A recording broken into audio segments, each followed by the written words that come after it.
bags, get your arrest numbers up. It wasn't all that long ago, but by the time Jack joined, those days had ended. Nobody went out if they didn't have to. Video had some of the precinct covered, at least the part deemed the safe zone, the area protected by 12-foot-high fences and electrified razor ribbon. Thing was, those safe parts were growing smaller and smaller.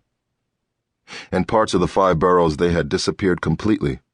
All the zones turned red. The number of fully staffed precincts had been whittled down to a handful. Manhattan still maintained most of its precincts, though, even there, red zones dotted lower Manhattan and giant areas north of Central Park had been totally written off. And the Bronx? The Yankees and everyone else human were long gone. It was work, keeping the canheads out. And Jack told himself, tried to convince himself that this was important work. As every politician never lost a chance to say, this is war. Us versus them. Those who tried to live normal human lives, and then the others, the canheads. When the Great Drought hit, when water became like gold, when the food riots touched every continent, when sheer hunger made whole governments collapse, something else happened. Some switch got thrown. There were so many explanations, so many theories, and no agreement. No one knew what had happened. Had it been a secret experiment gone wrong? A secret superfood created, consumed, designed to end the plague of shortages?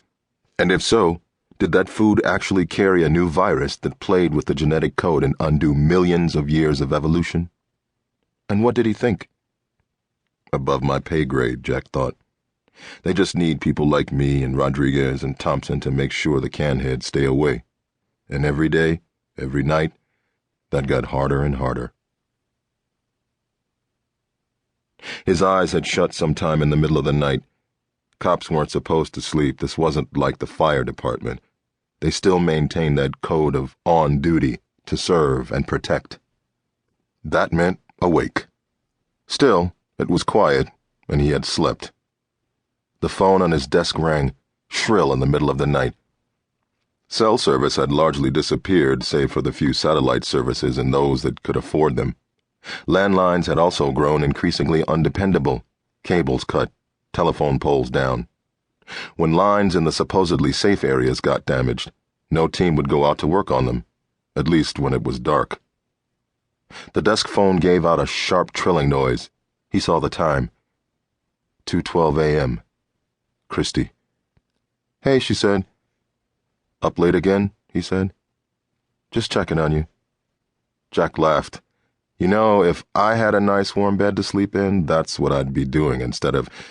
It's so quiet here. Hate it when you do nights." "Only a few more days.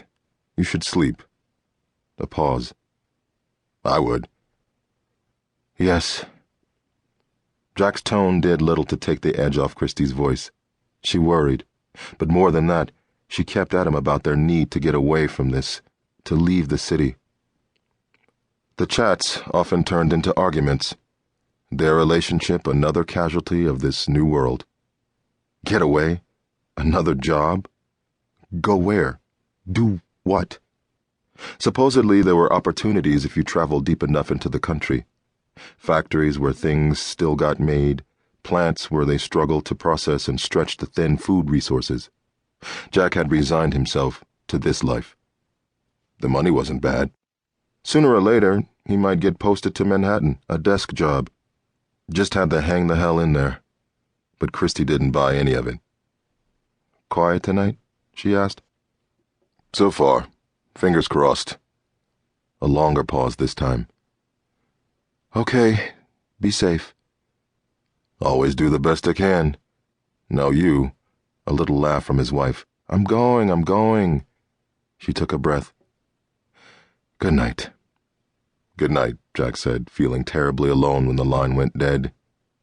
He hit the keyboard of the ancient computer on his desk, a true dinosaur, and began scrolling through the still empty fields of information that had to be filled out. An hour later, the screen in front of Jack had long turned into a sleepy blur as he lost the fight to keep his eyes open.